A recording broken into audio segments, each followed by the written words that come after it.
সায়ন ফ্যামিলিতে আপনাদের স্বাগত। আজকে আমি আপনাদের পেঁপে আলু দিয়ে চাল দিয়ে গোবিন্দভোগ চাল দিয়ে রেসিপি করে দেখাচ্ছি।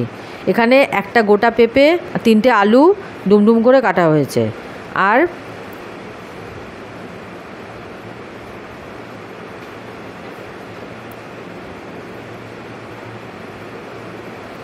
পঞ্চাশ গ্রাম মতো গোবিন্দভোগ চাল কাঠখোলায় ভেজে নিতে হবে। যতক্ষণ না চালটা ফোটা ফোটা হচ্ছে ততক্ষণ চালটা কাঠখোলায় ভাজতে হবে। চালটা ভাজা হয়ে গেছে।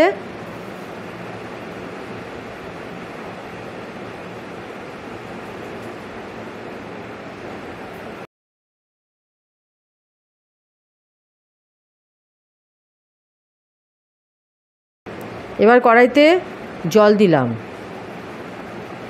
3বার চালটা ভালো করে ধুয়ে নেব।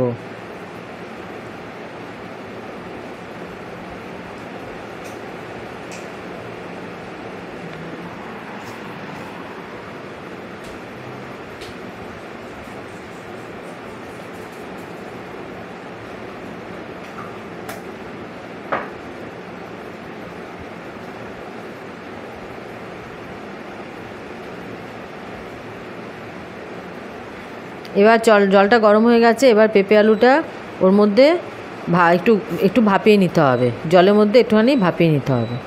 পেঁপে আলু হালকা সিদ্ধ হয়েছে, ভাপানো হয়ে গেছে। এবার জলটা ফেলে দিয়ে পেঁপে আলুটা নামিয়ে রেখে দেবো।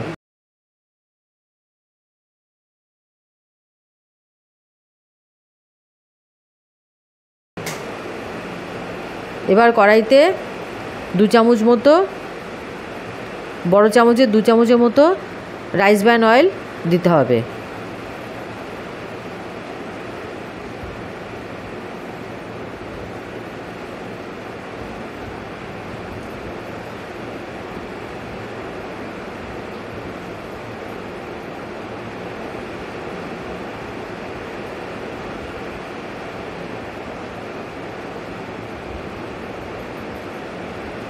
তেলটা গরম হয়ে গেছে। এবার পেঁপে আলু তেলের মধ্যে দিয়ে দিতে হবে।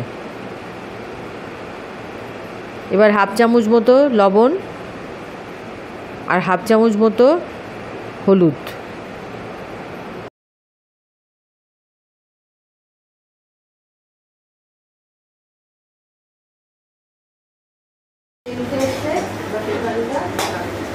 তেল দিলাম, 4 টেবিল স্পুন তেল দিলাম। তেল দিয়ে জিরে অল্প সাদা জিরে,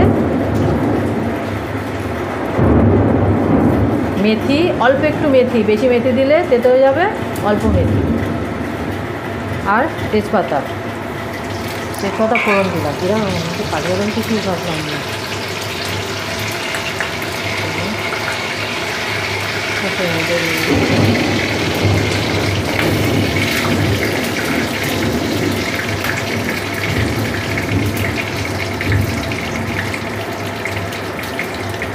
এর মধ্যে 2 চামচ জিরে ধনে বাটা,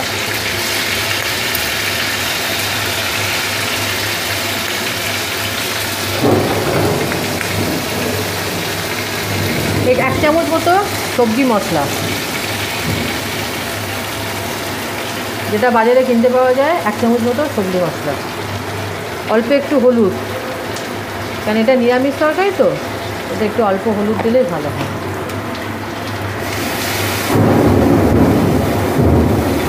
বন্ধ করতে হবে। মশলাটা যতক্ষণ তেল না ছাড়ছে মশলাটা ভালো করে ভাজতে হবে।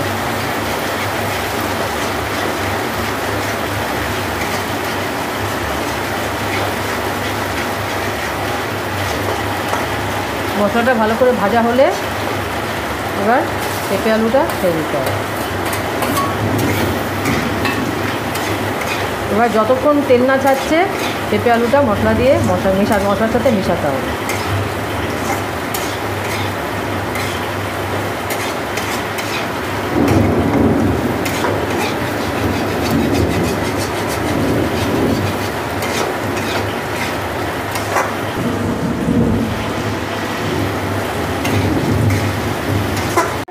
সিদ্ধ হওয়ার মতো পরিমাণ মতো জল দেবো।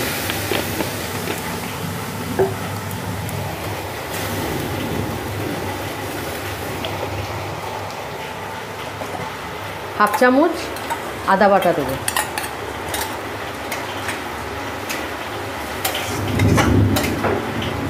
এবার ভালো করে মশলার সাথে সব মেশাবো। এবার এই যে চালগুলো ভেজে রেখেছিলাম, এই চালগুলো এর উপর দিয়ে দেবো।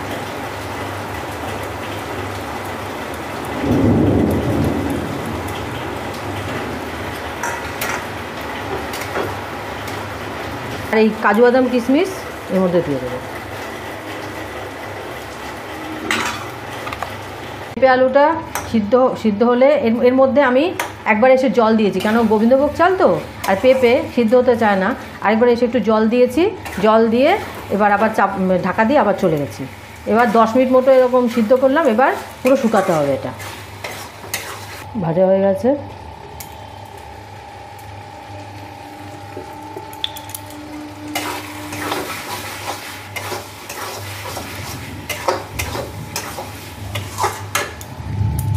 এবার একটু বেশি করে জল দিতে হবে, একটু ভেজা ভেজা থাকবে, গা মাখা হবে।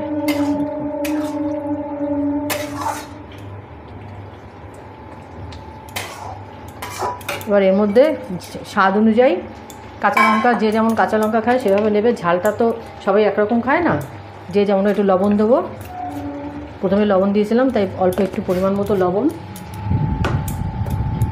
আর চিনিটা একটু বেশি দিতে হবে, 1 টেবিল স্পুনের বেশি চিনি, 2 টেবিল স্পুন চিনি, কেন মিষ্টি মিষ্টি হবে এটা।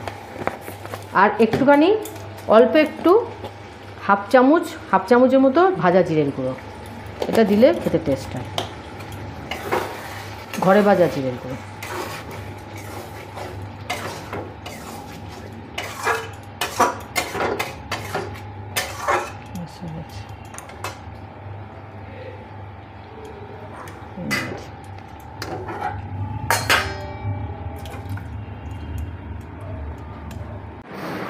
এবার আমাদের পেঁপে আলু চাল দিয়ে রেডি। এবার